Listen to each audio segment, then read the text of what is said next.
వందే మాతరం అనేది దేశభక్తి గీతం అనుకున్నాను ఇన్నాళ్ళు. సో వందే మాతరం ఇన్నాళ్ళు పార్లమెంట్లో పాడట్లేదు, ఎర్రకోటలో పాడట్లేదు. వందే మాతరం పాడితే ఎవరికైనా అభ్యంతరాలు ఉంటాయని నేను ఎప్పుడూ అనుకోలేదు. మన అల్లూరి సీతారామరాజు సినిమాలో చూసాం, కృష్ణ గారు వందే మాతరం అని పడిపోతాడు. తర్వాత మన ఈనాడు సినిమాలో కూడా వందే మాతరం అని చెప్పి పడిపోతాడు. దేశభక్తి స్లోగన్ కదా, వందే మాతరం అనడానికి ఎవరికైనా ఎందుకు అభ్యంతరాలు ఉంటాయి? ఇప్పుడు ఇస్లాం మతంలోని నా ఫేవరెట్ మతం అది. నేను సనాతన ధర్మం వాడినైనా కూడా నేను ఇస్లాం మతం అనేది నా ఫేవరెట్. అది షూఫీలు ఎంతో గొప్ప వేదాంతం. అమ్మకి దండం పెట్టడం అంటే భూమాత భారతమాతకి దండం పెట్టడం. ఓకే, అమ్మ మనందరికీ అమ్మ కాబట్టి. సో ఈవిడికి దండం పెడితే అది ఒక రిలీజియన్కి అగెనిస్ట్గా ఉంటుందని నేను ఎప్పుడు అనుకోలేదు అట్లా. ఇప్పుడు మీరు మా ఇంటికి వచ్చారండి, మా ఇంట్లో మా అమ్మగారికి దండం పెట్టడం మా అందరు ఆచార్యం, మీరు మా అమ్మకి గౌరవించరా? సో ఇన్ కేస్ స్ట్రైట్గా పాయింట్కి వస్తాను. ఇస్లాం మతం అనేది కొంతమంది భారతీయులు తీసుకున్న మతమే కదా. భారతీయులు అప్పుడు మనకేం మతాలు లేవు కదా, ఎన్ని వందల శతాబ్దాలు వెనక్కి కూడా.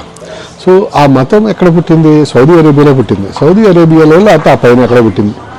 ఆ దేశంలో, అంటే ఆ దేశంలోని రూల్స్ ఇవన్నీ ఏంటి?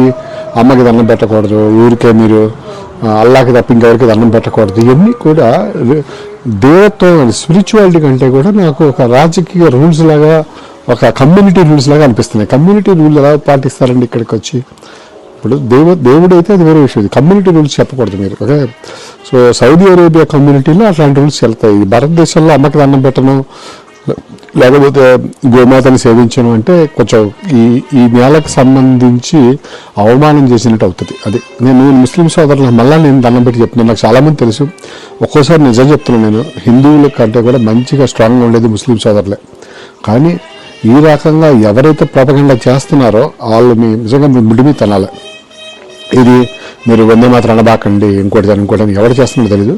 అందుకని ముస్లిం పెద్దలు కూడా పూనుకొని ఇస్లాం మతాన్ని సనాతన ధర్మ అంబ్రెల్లా కింద తీసుకెళ్ళాలి. ఎందుకంటే సనాతన ధర్మలో శైవం ఉంది, వైష్ణవం ఉంది, ఓకే, బౌద్ధం ఉంది, ఎన్నో ఉన్నాయి, శాక్తేయం ఉంది, అది ఉంది, ఇది ఉంది, ఎన్నో ఉన్నాయి.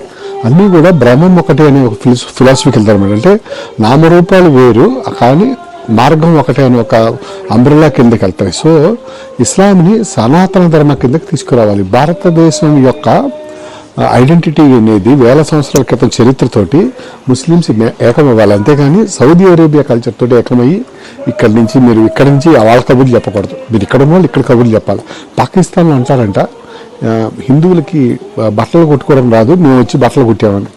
సో అంటే మేము టైలరింగ్ పని మేము నేర్పించామని. అయితే నేను ఒకటే అంటున్నాను, హిందువులు అంటున్నారు కదా, మీరు కూడా అదే కదా, మిమ్మల్ని మీరు తక్కువ చేసుకుంటున్నారు. ఓకే, అట్లు సో మీకు తెలుసు అది మీ వర్షన్ ఆఫ్ ఇట్. ఓకే, ఇక్కడ పట్టణాస్త్రాలు నేర్చారు, ఇక్కడ గణిత శాస్త్రం పుట్టింది, ఇక్కడ ఎంతో మందికి భాష లేని రోజుల్లో ఇక్కడ గణిత శాస్త్రం పుట్టిన దేశం ఇది. ఓకే, సో ఆ విషయం తెలుసుకుంటే చాలు.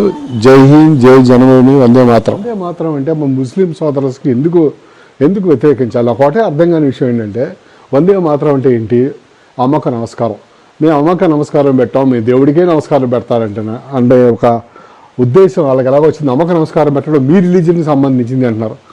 అది చాలా చాలా శోచనీయం అండి. ఇప్పుడు ఇస్లాం మతాన్ని మీరు మిస్టేక్గా అర్థం చేసుకుంటున్నారు. అక్కడ ఒకప్పుడు మనని ఈ షాజహాన్ టైంలో, ఈ మొఘల్స్ టైంలో ఎప్పుడైతే ఆ రూలింగ్ స్టార్ట్ అయినప్పుడు, ఎప్పుడైతే మనుషుల్ని ఇస్లాం వైపు బలవంతంగానో లేకపోతే ప్రలోభపట్టు కన్వర్ట్ చేస్తున్న టైంలో ఇస్లాం మతాన్ని కరెక్ట్గా అర్థం చేసుకోలేకపోవడం జరిగింది. కానీ ఆ టైంలో షాజహాన్ కొడుకున్న దారెక్ షా అనేవాడు, ఆయన ఏం చేశాడంటే అన్ని మతాలు ఒకటే, ఈ ఉపనిషత్తుల్లో ఇంతకంటే పెద్ద డెప్త్ ఉంది అని తెలుసుకొని ఉపనిషత్తుల్ని అరబ్బులోకి ఆయన ట్రాన్స్ఫార్మ్ చేసేవాడు. సో అరబ్బులోకి ఆయన రాయిస్తున్నప్పుడు అది సహించలేని ఔరంగజేబు వాళ్ళందరినీ చంపించేసేసి మొత్తాన్ని ఇటువంటి రిలీజియస్ టాలరెన్స్ లేకుండా తయారు చేశాడు. అంటే ఇస్లాం అంటే అమ్మని పూజించకూడదు, దేవుణ్ణే పూజించాలి, ఇట్లాంటి మాటలు ఇవన్నీ కూడా ఔరంగజేబు ఇన్సర్ట్ చేసిన పాయిజన్.